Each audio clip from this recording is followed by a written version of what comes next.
Início a nossa leitura do dia. Nós estamos no dia 233 e as escrituras do dia hoje são Jó, capítulo 1, versículo 1 ao capítulo 3, versículo 26. Em seguida vamos ler 1 Coríntios, capítulo 14, do versículo 1 ao 19. Depois vamos ler Salmos, capítulo 37, do versículo 12 ao 26. E por último vamos ler Provérbios, capítulo 21, do versículo 25 ao 26. Vamos iniciar nossa leitura do dia lendo Jó, capítulo 1, versículo 1 ao capítulo 3, versículo 26. Jó, sua família e sua riqueza. Havia um homem na terra de Uz, cujo nome era Jó. Este homem era íntegro e reto, temia a Deus e se desviava do mal. Nasceram-lhe 7 filhos e 3 filhas. Tinha 7.000 ovelhas, 3.000 camelos, 500 juntas de boi e 500 jumentas. Também tinha muitíssima gente a seu serviço, de maneira que este homem era o maior de todos os do Oriente. Os filhos dele iam às casas um dos outros e faziam banquetes, cada um por sua vez, e mandavam convidar as suas 3 irmãs a comerem e beberem com eles. Quando se encerrava um ciclo de banquetes, Jó chamava os seus filhos e os santificava. Levantava-se de madrugada e oferecia holocausto segundo o número de todos eles, pois Jó pensava assim: talvez os meus filhos tenham pecado e blasfemado contra Deus em seu coração. Jó fazia isso continuamente. Satanás põe em dúvida a sinceridade de Jó. Num dia em que os filhos de Deus vieram apresentar-se diante do Senhor, veio também Satanás entre eles. Então o Senhor perguntou a Satanás: de onde você vem? Satanás respondeu ao Senhor: de rodear a terra e passar por ela. E o Senhor disse a Satanás: você reparou no meu servo Jó? Não há ninguém como ele na terra. Ele é um homem íntegro e reto, que teme a Deus e se desvia do mal. Então Satanás respondeu ao Senhor: será que é sem motivo que Jó teme a Deus? Não é verdade que tu mesmo puseste uma cerca ao redor dele, da sua casa e de tudo o que ele tem? Abençoaste a obra de suas mãos, e os seus bens se multiplicaram na terra. Então o Senhor disse a Satanás: você pode fazer o que quiser com tudo o que ele tem, só não estenda a mão contra ele. Então Satanás saiu da presença do Senhor. Jó perde os filhos e as riquezas. Um dia, quando os filhos e as filhas de Jó comiam e bebiam vinho na casa do irmão mais velho, veio um mensageiro a Jó e lhe disse: os bois estavam lavrando e os jumentas estavam pastando junto a eles. De repente, os sabeus atacaram e levaram tudo. Mataram servos a fio da espada. Só eu consegui escapar para trazer a notícia. Enquanto este ainda falava, veio outro mensageiro e disse: fogo de Deus caiu do céu e queimou as ovelhas e os servos, destruindo todos eles. Só eu consegui escapar para trazer a notícia. Enquanto este ainda falava, veio outro mensageiro e disse: os caldeus se dividiram em 3 bandos, atacaram os camelos e os levaram embora. Mataram os servos a fio da espada. Só eu consegui escapar para trazer a notícia. Também este ainda falava quando veio o outro e disse: os seus filhos e as suas filhas estavam comendo e bebendo vinho na casa do irmão mais velho. De repente, eis que se levantou um vento muito forte do lado do deserto e bateu contra os 4 cantos da casa. Ela caiu sobre os jovens e eles morreram. Só eu consegui escapar para trazer a notícia. Então Jó se levantou, rasgou seu manto, rapou a cabeça, prostrou-se em terra e adorou. E disse: nu saí do ventre de minha mãe e nu voltarei.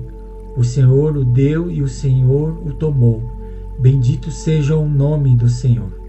Em tudo isto, Jó não pecou, nem atribuiu a Deus falta alguma. A segunda prova de Jó. Num dia em que os filhos de Deus vieram apresentar-se diante do Senhor, veio também Satanás entre eles apresentar-se diante do Senhor. Então o Senhor perguntou a Satanás: de onde você vem? Satanás respondeu ao Senhor: de rodear a terra e passar por ela. E o Senhor disse a Satanás: você reparou no meu servo Jó? Não há ninguém como ele na terra. Ele é um homem íntegro e reto, que teme a Deus e se desvia do mal. Ele ainda conserva a sua integridade, embora você me incitasse contra ele, para destruí-lo sem motivo. Então Satanás respondeu ao Senhor: pele por pele, um homem é capaz de dar tudo o que tem pela sua vida. Mas estende a tua mão e toca nos ossos e na carne dele, para ver se ele não blasfema contra ti na tua face. Então o Senhor disse a Satanás: você pode fazer com ele o que quiser, mas poupe-lhe a vida. Então Satanás saiu da presença do Senhor e feriu Jó com tumores malignos, desde a planta do pé até o alto da cabeça. Jó, sentado em cinza, pegou um saco de barro para com ele raspar as feridas. Então a mulher dele disse: você ainda conserva a sua integridade? Amaldiçoe a Deus e morra. Mas Jó respondeu: você fala como uma doida. Temos recebido de Deus o bem, por que não receberíamos também o mal? Em tudo isto Jó não pecou com os seus lábios. A visita dos amigos. Quando 3 amigos de Jó ouviram que todo este mal havia caído sobre ele, vieram cada um do seu lugar. Elias, o Temamita, Bildade, o Suíta, e Zofar, o Naamatita. Tinham combinado ir juntos com Deor ser dele e consolá-lo. De longe eles levantaram os olhos e não reconheceram. Então ergueram a voz e choraram, e cada um rasgou seu manto, lançava pó ao ar sobre a cabeça. Sentaram-se com ele no chão durante 7 dias e 7 noites. Ninguém lhe disse uma só palavra, pois viam que a dor era muito grande. A queixa de Jó. Jó amaldiçoa o seu nascimento. Depois disto, Jó passou a falar e amaldiçoou o dia do seu nascimento. Jó disse: pereça o dia em que nasci e a noite em que se disse, foi concebido um homem. Que aquele dia se transforme em trevas e Deus lá de cima não se importe com ele, nem resplandeça sobre ele a luz. Que as trevas e a sombra da morte se apoderem desse dia, que uma nuvem habite sobre ele, que tudo o que pode escurecer o dia o espante. Aquela noite, que dela se apoderem densas trevas, que ela não se alegre entre os dias do ano, nem entre na conta dos meses. Sim, que seja estéril aquela noite, e dela sejam banidos os gritos de alegria. Amaldiçoem-na aqueles que sabem amaldiçoar o dia e sabem instigar o Leviatã.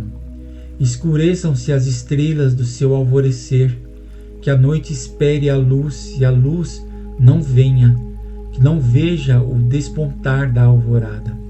Pois não fechou as portas do ventre da minha mãe, nem escondeu os meus olhos o sofrimento.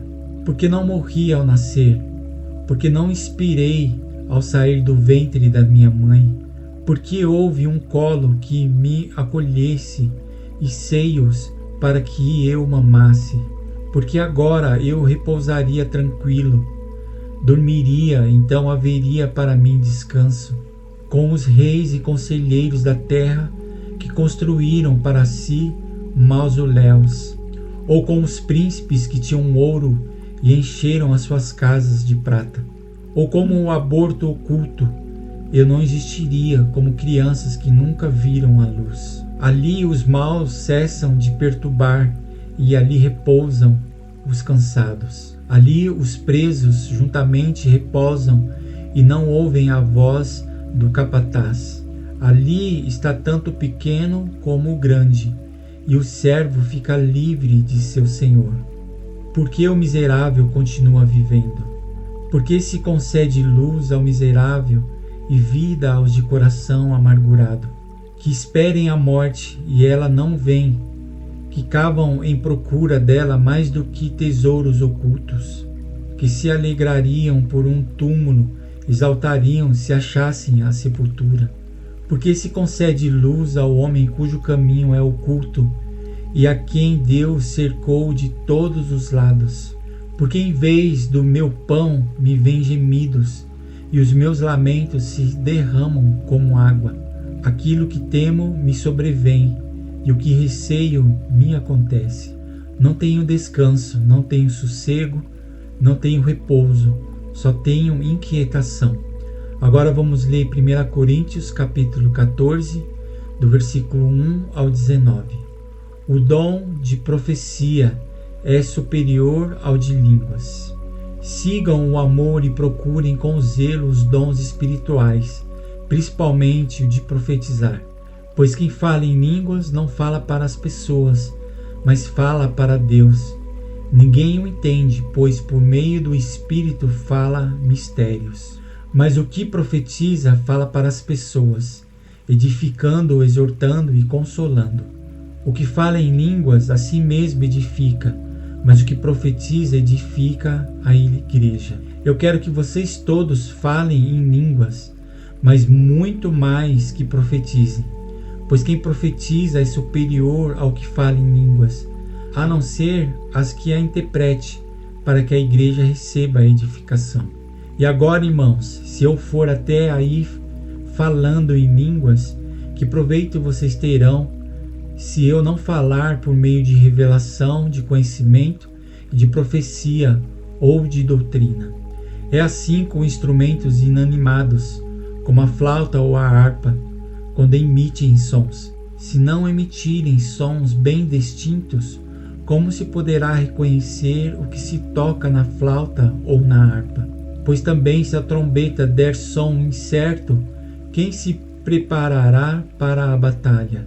Assim também vocês, se com a língua não disserem palavras compreensíveis, como se entenderá o que é dito? Porque vocês estarão como que falando ao vento. Há sem dúvida muitos tipos de vozes no mundo e nenhuma delas é sem sentido.